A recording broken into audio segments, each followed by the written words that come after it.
If you're in real estate long enough, you're going to have a difficult transaction at some point. There's no avoiding it. Eventually, you're going to have the kind of transaction that tests your skills, your smarts, your determination, and a lot of other things. So imagine this scenario. You get a call from an older woman whose husband recently died.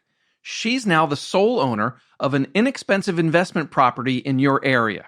She lives out of town, by the way. She's calling because she just received notification that there's an outstanding tax lien on the home, and foreclosure is scheduled for 14 days later. 14 days. She's scared she can't afford to pay the lien, and she doesn't want a foreclosure on her name. She wants to know what her options are. Other agents have already turned her away and told her, I can't help you. But you take her on, never mind that the home is worth substantially less than $100,000. You find an investor who will buy the home sight unseen. You call on your attorney friends to help because the husband didn't have a will, so that complicates things. You get everything handled in record time, and closing is scheduled 3 days before foreclosure. Wait a second, you know what? I'm going to let our guest tell the rest of the story because a lot happened in those last 3 days. This is The Walkthrough.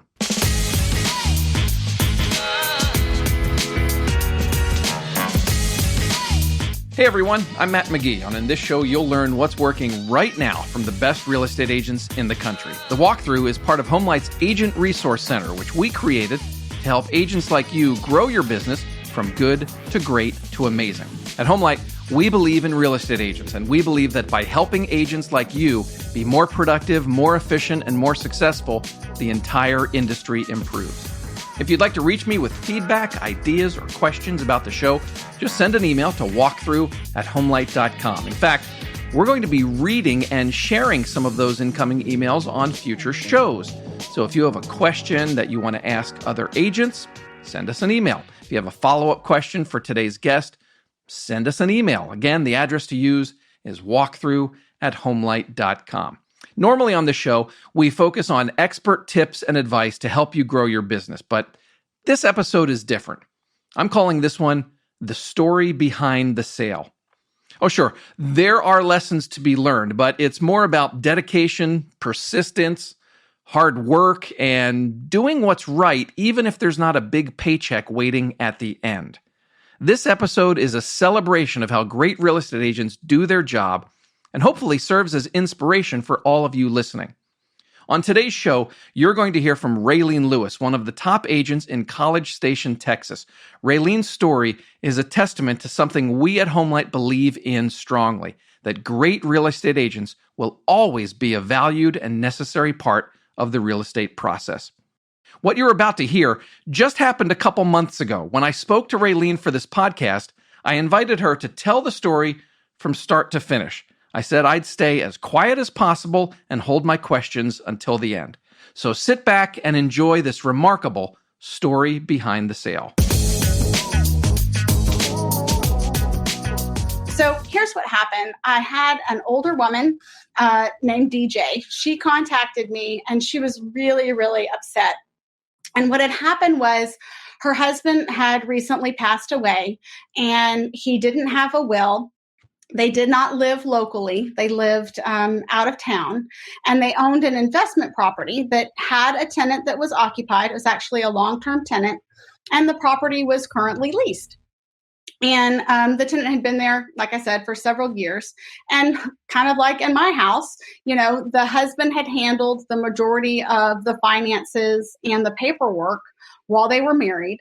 And after his passing, she was just absolutely shocked to receive a notice in the mail that said that they had unpaid taxes on this investment piece of property to the tune of over $40,000. And their investment home was going to be foreclosed on in less than 14 days. And that's huge. I mean, my heart just broke for her because if the property's foreclosed on in her name, I mean, that destroys this lady's credit, this widow's credit for 7 years. So they didn't have a mortgage on the property, which is kind of like, well, then, okay, well, what was going on there? But the tenant had always paid on time. The tenant didn't know anything about the situation. This lady's soon going to be losing her property, receiving the foreclosure on her credit score, all because these taxes weren't paid, and you got to pay your taxes. She had talked to a couple other real estate agents, and they pretty much told her, look, I'm so sorry, I cannot help you. I mean, you've got 14 days till this property is going to be on the courthouse steps, and that's just not enough time for us to do anything. And so when she reached out to me, she was like, she just told me that she had, I was her last hope, and otherwise she was giving up. Now, here's the other thing. When she gave me the address of the property, we're talking about a property that held a value of under $100,000. So, I'm sitting here and I'm looking at numbers and I'm thinking, okay, how much room do we have? What can we do? Because we would have to get the property under contract right away, and jump through a lot of hoops to get it closing because of some of the other issues that I mentioned before that people who don't sell homes on a regular basis, might not know, which I'll go into, like the fact that we didn't have a will, and things like that for the property.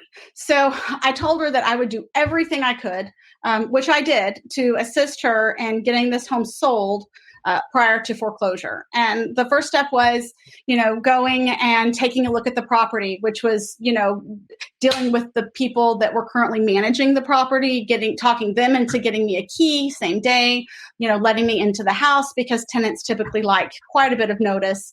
But I basically dropped everything and got with the leasing company, went and took a look at the property, took photos of the property, and then started making phone calls. And I was able to, I asked her, the biggest thing was, and this is what agents need to remember to do, and clients need to remember to do, is, tell us right away what your goals are, so there's no assumptions.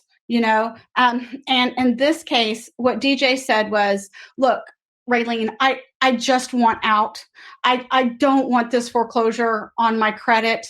I don't want to put the tenants that have been good tenants in a bad position because this big bill wasn't paid. All I'm asking you to do is to get me out so that the foreclosure doesn't happen. So that was my goal from the start, was to do exactly what she said.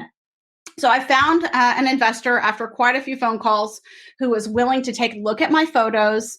And because of my previous relationship with them and the fact that I treated him right every single time, he agreed to buy the property sight unseen, pay cash, and close in the required 2 weeks. So it was like a little score. Yes. Okay. We're getting the ball running. Now we're starting. So within 24 hours of the call, I submitted a contract to DJ with a close date, because there are lots of steps that have to take place in order for the property to actually sell. We can't just go, okay, and here's your check. It's a process. And so in looking and talking to the title company and kind of figuring out how we were going to work out possible issues on title, we had the close date set for 72 hours prior to the foreclosure. And so next step, as everybody knows, was, even though I am working for DJ to get her property sold, I also want to make sure with this investor that the house is really in the condition that I think it's in, that we really are good to go, especially because he was buying it sight unseen. So made a couple more phone calls and got a full property inspection done same day, the very, very, very next day. So we had inspections done, sent that over to the investor, who was like, okay, yep, I'm good. Got him a copy of the lease, all that, made sure that his numbers were what I had said and what he thought. And then we were able to proceed. So I contacted the title company as well as a local attorney, because in this case, I've been doing this long enough to know that we needed to have an affidavit of heirship. And what that means is that the person who is selling the property, the widow, needed to find 3 witnesses to help her sign that says, yes, this is who DJ is. Yes, she's got the property, and we verified that this is that she is who she says she is, and that there are no additional heirs. So we got that done, and then I'm like, okay, we're almost there. And 24 hours prior to the closing date, the title company gave me a call and said that they had found an additional unpaid federal tax lien on the property of over $35,000. Now, remember, Ouch. this whole property is under $100,000. Right. Okay. The first lien, which we knew about and knew was accurate, was over 40,000. So, I mean, we are super getting up there to where it's just not possible. The DJ didn't have any money to bring to closing, so the budget that we were working on, and what it cost to sell the home, paying the taxes, paying the title company, there was just a very, very tiny bit that we had to work with. And in this case, when the title company saw the unpaid federal tax lien, they were like, look, Raylene, the deal is dead. Okay. There is no way the property can close. We're now well beyond the sales price of the property. And we've already talked to DJ. We know she doesn't have the money to bring to closing. So we're just going to let you know, just close it out and let's move on. They said the deal's dead. Yeah.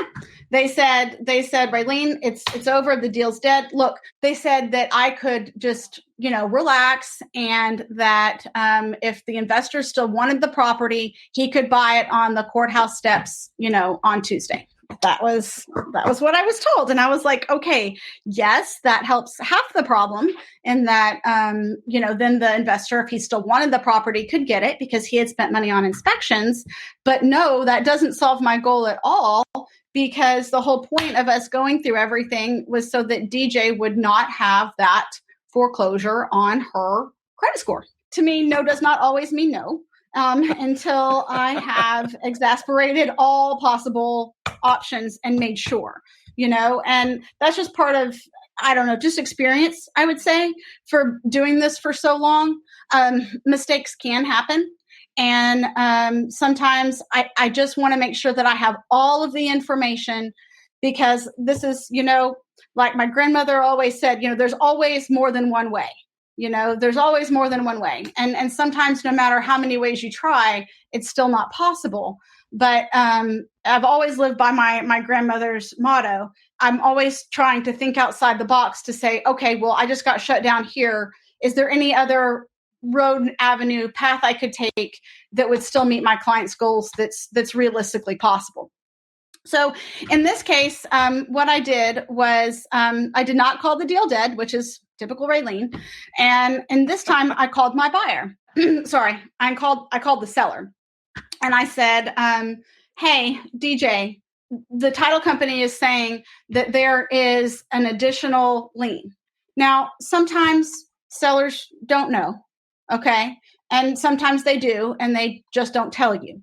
But DJ was absolutely insistent with me that there had been another lien, but that it had been paid off, and that she was 100% convinced, she was 100% sure that lien was not there, that there was no other lien on the property. I mean, I asked her several times, and you can hear it in somebody's voice, the conviction. She did not believe that lien was real. And then I'm thinking, okay, well, let's pretend it is. And she didn't know.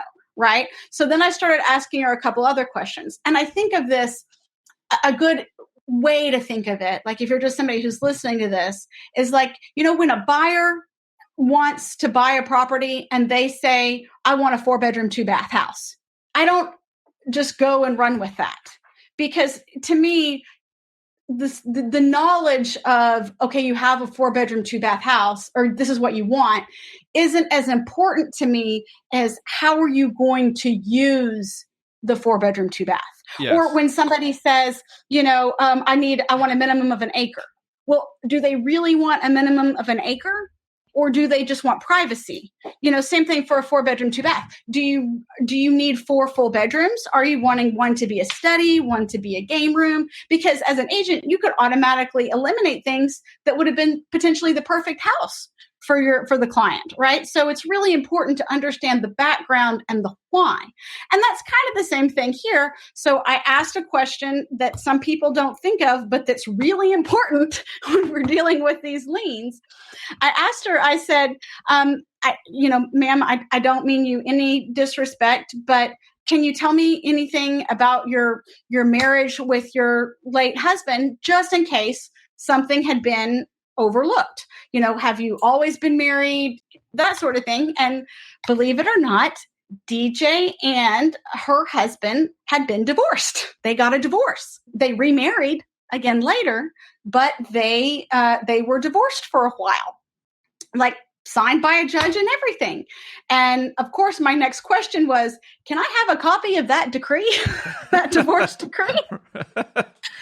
So, she was surprised. Well, yeah, why? We got back married.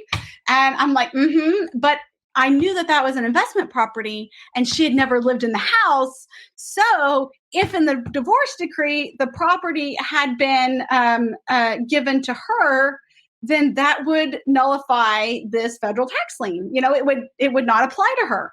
So when she told me that she had gotten a divorce, I was just so excited. And then she sent me a copy of the decree, and it turns out that property was hers.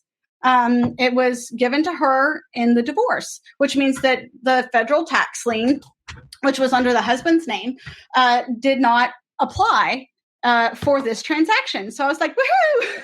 So I called the title company back and asked to speak to the general manager. And I said, look, my client says that federal tax lien was paid off, that federal tax lien is not in place. So I want you to research and confirm. I want you to call me back and tell me, yes, Raylene, yes, I pulled it again. Yes, I double checked and it's still there.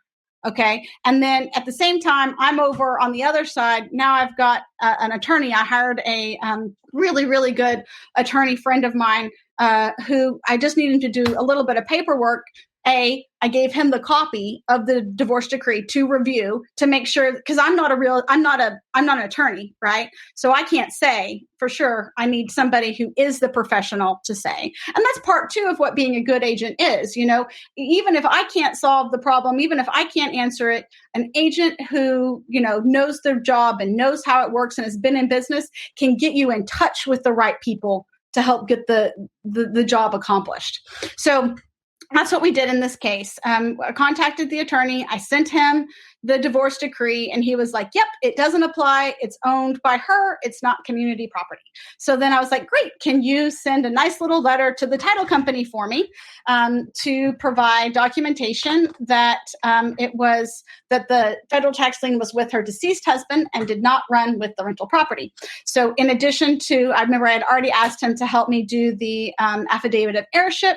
He just threw that in too and sent a letter. Surprise, surprise. Wasn't really too long after that, I get a phone call back from the title company, and she confirmed that they had received the documentation from the attorney that confirmed that the tax lien did not apply to the property, and that to the seller, in this case, to DJ, and that the property could close, but she also apologized because it turns out that when they went back and reviewed that second lien, the one that had called the deal was dead. Yeah, that lien had expired in July of 2019 and had never been refiled.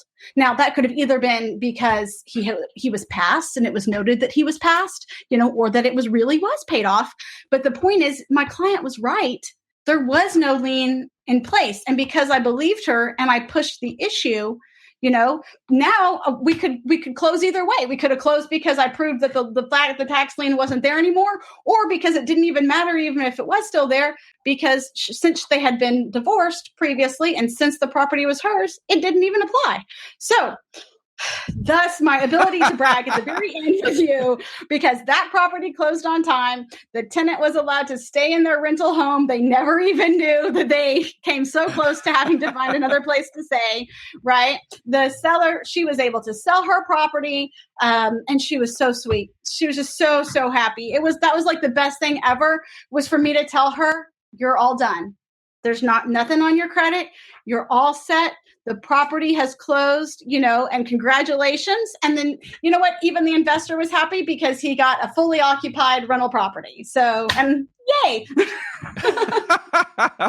It's the most amazing story. It's like all this happened in a span of just a couple weeks, right? Oh yeah. It was in less than 2 weeks and you have to think about that. That includes weekends, right? So oh my gosh. It was, 10 working days. And I don't even think I found out on a Monday. I think she had called me like on a Tuesday or Wednesday. So it was super stressed, because now it was like, oh, yay. But at the time, I'm just sitting there going, okay, what are we going to do? How can we get there? Who will jump and run with me to help make this happen? Because it wasn't an easy thing.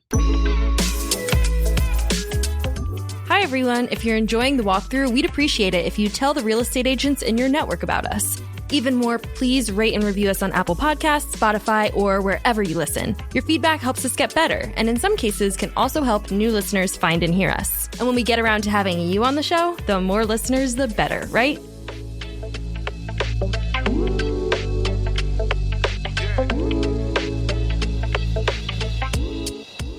Oh my gosh. That's just the most remarkable story. Now, I know that real estate agents, there's other agents that have had difficult sales or, strange stories, stuff like this. How does this compare, like, over your real estate career? Is this the most unique, most difficult, most challenging sale that you've been involved in? Like, has anything remotely similar to this happened to you before? I would say probably not. when you do as many transactions, I would say that this one was uniquely challenging in its own way. And this was the first time that the title company had told me, that the deal was absolutely dead. And then I was able to provide 2 ways where it wasn't. That's just what's so fun about being a realtor, and why, knowing what I know now, I would never, ever sell a house for sale by owner, because the craziest things can happen and you just never know. And so you need an advocate on your side. And just because, my goal typically is to make sure that my client does not know about all the crazy hoops that we had to jump through to make the transaction happen. Because the more that they know, if there are any problems, then that worries and that upsets them. Sure. Right. So it's our job to get with the other agent to figure out how to negotiate the deal to get our clients what they want. So as far as they were concerned, it was just a smooth transaction and we were just fine. And, here's your check, or, here's your keys to your house at the end of the day. But yeah, realtors could write books, I'm sure, because there's all sorts of fun things that happen. So let me ask you a question, just based exactly on what you just said right there, because obviously, as you said, right, it's important to communicate with your clients regularly, let them know what's going on. But as you said, this was, an older female, and there's a lot of, that she's under a lot of stress just by the nature of the situation. Were there times when you were sort of debating with yourself, like how much I should share with her what's going on? Yes, absolutely. I'm always debating how much to share. And usually I'll tell my clients what happened once I've already got the solution. So, hey, I just wanted to let you know this came up, but don't worry, because this is what we did. And so you're all good. And so in talking to and staying in constant contact with the DJ, it really is a team effort, and particularly in this case, to actually get the goals reached. If DJ hadn't answered my calls regularly, if she hadn't taken the time to go to her records and pull up the paperwork from the judge, or didn't have it with her, then I would not have been as successful as I was.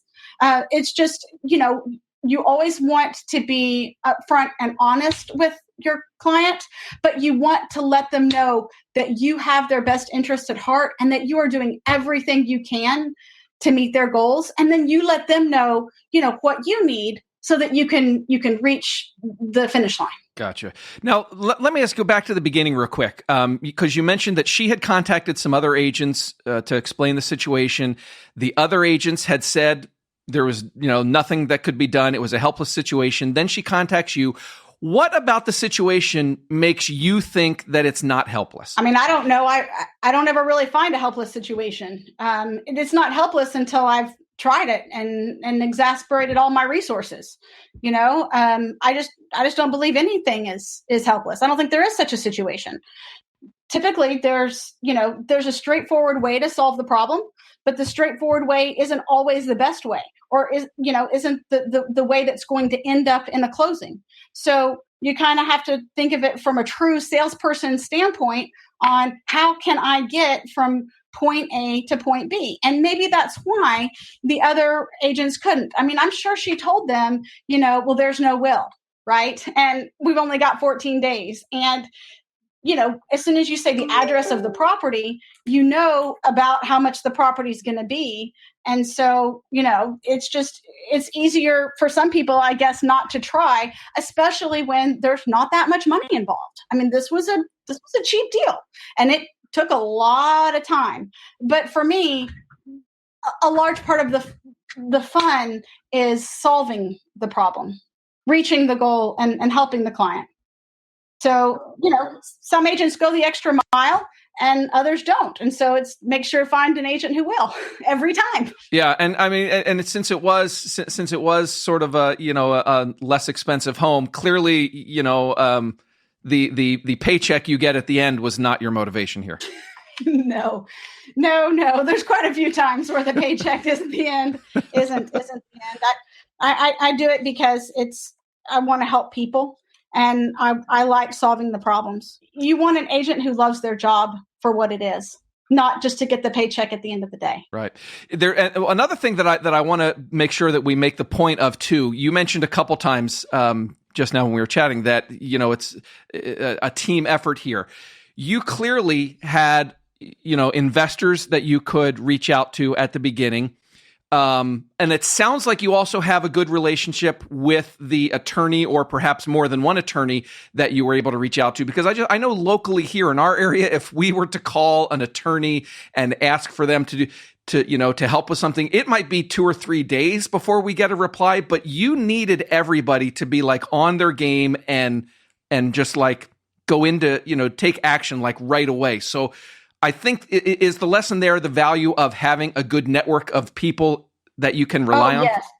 Yeah. So the network is super, super important. So even if my investors, had said no, I still wouldn't have stopped. I've been a realtor here, like I said, for 19 years now. I know which other agents in town and with what other companies also tend to have investors that would look for this type of property. So if plan A had not gone forward exactly like I had wanted to, and I hadn't found anybody, then I start calling around and start shooting out the information to other agents to see if they had somebody, who is willing to do the deal. I just think this story is so wonderful as proof of how necessary agents are. And I'm so grateful that you shared this with us on Facebook and that you're coming on the podcast to share it as well. And I hope that's the big, or at least one of the big takeaways that listeners have too, is just to don't listen, don't believe whenever, you hear that agents aren't needed. Don't ever believe that sort of stuff, because stories like this happen. And Raylene,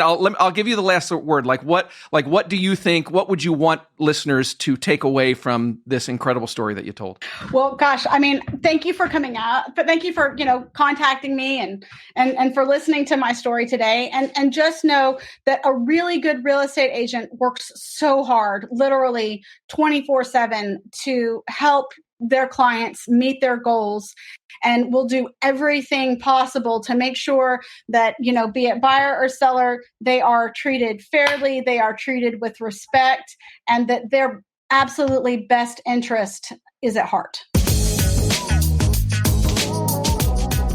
How great is that, gang? What a story. I said at the beginning that it's about dedication and persistence and all that, which is all true, but I think it's also about knowing your business inside and out, thinking quickly to overcome obstacles, having a great network of associates around you, knowing who the investors are, having access to attorneys who can help in a pinch. And maybe most of all, it's about not taking no for an answer and always fighting for your client no matter what gets in the way. I hope you'll remember Raylene's story next time you hear someone talk about the end of the real estate agent or how agents aren't needed anymore. We certainly don't believe that here at HomeLight. In fact, we'd love to tell more stories like this. If you've had a transaction that fits this idea of, the story behind the sale, tell us about it. Send an email to walkthrough@homelight.com, and hopefully we'll do more like this in the future. You can also use that email address if you have questions for Raylene, questions for me or HomeLight, or just want to share some feedback. Like, what's going through your mind now that you've heard the full story behind that remarkable transaction? Email us. Let us know. walkthrough@homelight.com. That's all for this week. Raylene, thank you again for sharing your story behind the sale, and thank you for listening. Go out and sell some homes, and we'll talk to you again next week. Bye-bye.